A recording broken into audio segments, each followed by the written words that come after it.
Kung hindi ka titigil, ako ang harapin mo. Para matahimik at mawala kasamaan, kailangan magbuwis tayo ng buhay. Kung hindi mo sila papatayin, magdurusa mga mortal. Humanda ka. Lalabanan na kita ngayon. Alagad ni Yensum! Handa! Ayon sa huling habilin ng ating tagapagtatag, hindi dapat buhayin ang sawing magkasintahan. Ang sino mang sumuway, haharap kay kamatayan. Ano habilin? Hindi ko alam yon. Makinig ka mabuti. Ang ninuno ko, 5 henerasyon na nakakaraan bago ako, ay itinalaga para magmanman sa ating pinuno. Dahil baka hindi may patupad ang pagkitil sa sawing magkasintahan. Mayong isisilang pa lang sila. Mas madaling kunin ang buhay nila. Kaya alis na! Hindi! Hindi pa sila dapat mamatay. Ako ang harapin mo. Ipagtatanggol ko sila laban sa'yo. Gawin mo. Pero kailangan ko sundin ang huling habilin ng tagapagtatag natin at agawin kay Shekha ang pamumuno sa ating angkan.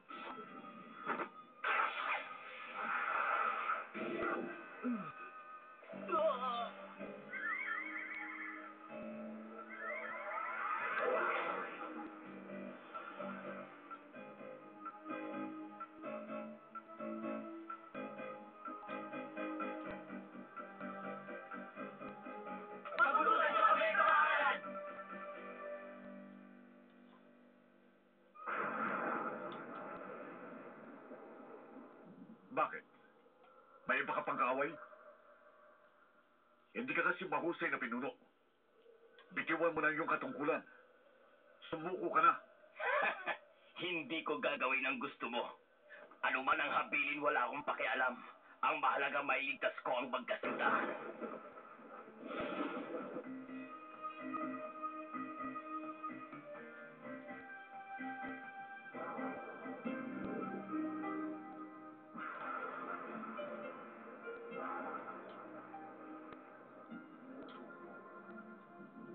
Oras na, mahal kong Reyna.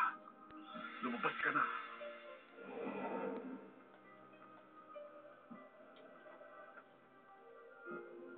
Kamahalan. Gawin mong misyon mo. Kunin mong mga sanggol. Makukuha ko sila. Ipinapangako ko.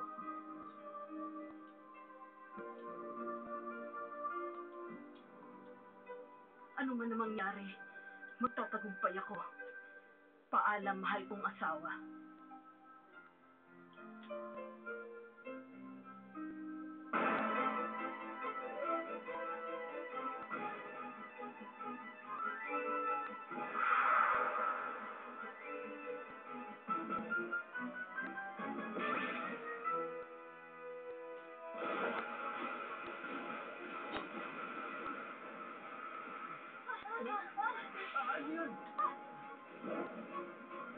Ano nangyayari? Ewan ko. Sumata kayo. Umatras kayo!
Nagsimula ng 7 araw ng kaguluhan, malapit na magtagumpay ang aking angkan na masakop ang sandaigdigan.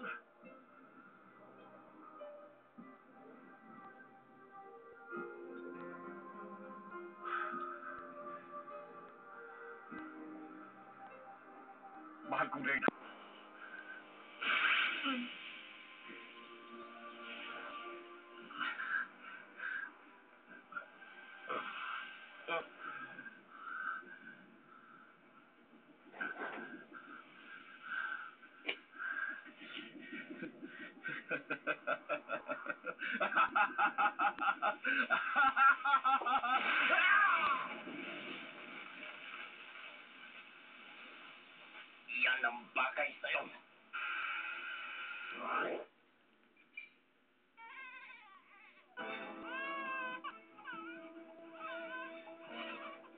Isinil...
Sheka, wala sanggol na babae, kaya makatwiran lamang na huwag na nating buhayin para sanggol na lalaki. Kapag nasa kamay na ni Dark mo ng 2 bata, 21 taon mula ngayon, magkakagulo sa liputan. Sheka, magpasya ka. Nasa mga kamay mo ang kaligtasan ng sandaigdigan. Patayin mo na siya! Sheka!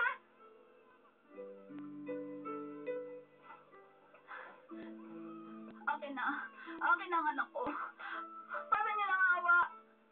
Ibalik niyo ang aking anak. Ibalik niyo sa akin ang anak ko.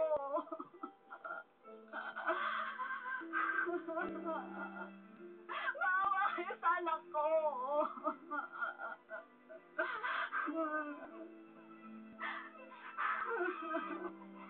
Huwag niyo din sasaktan. Hayaan niyo siyang mabuhay.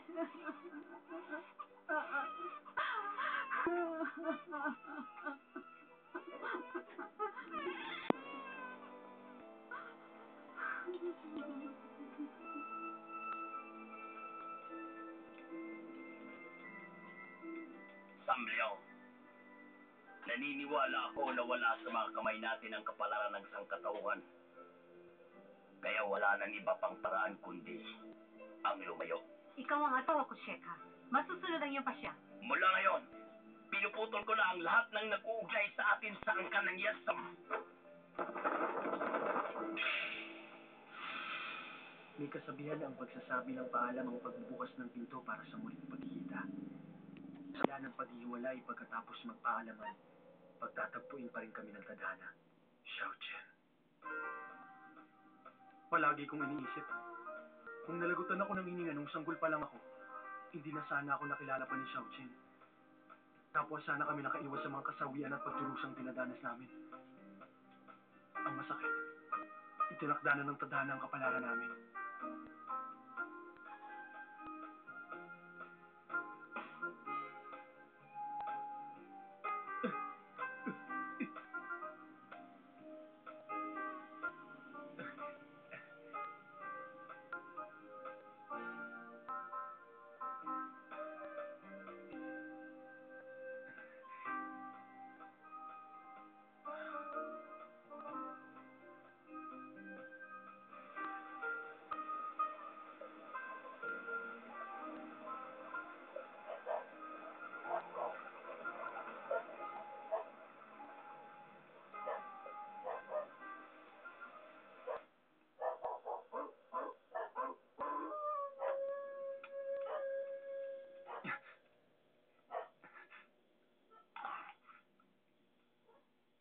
Nakaharap ako sa buwan.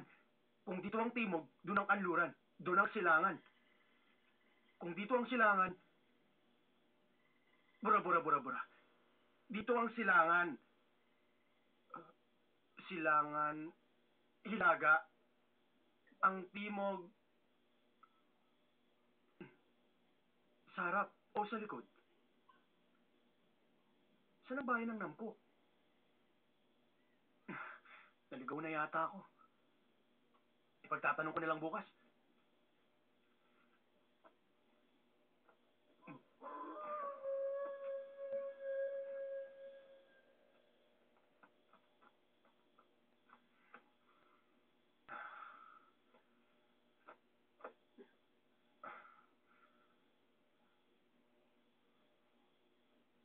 Wag!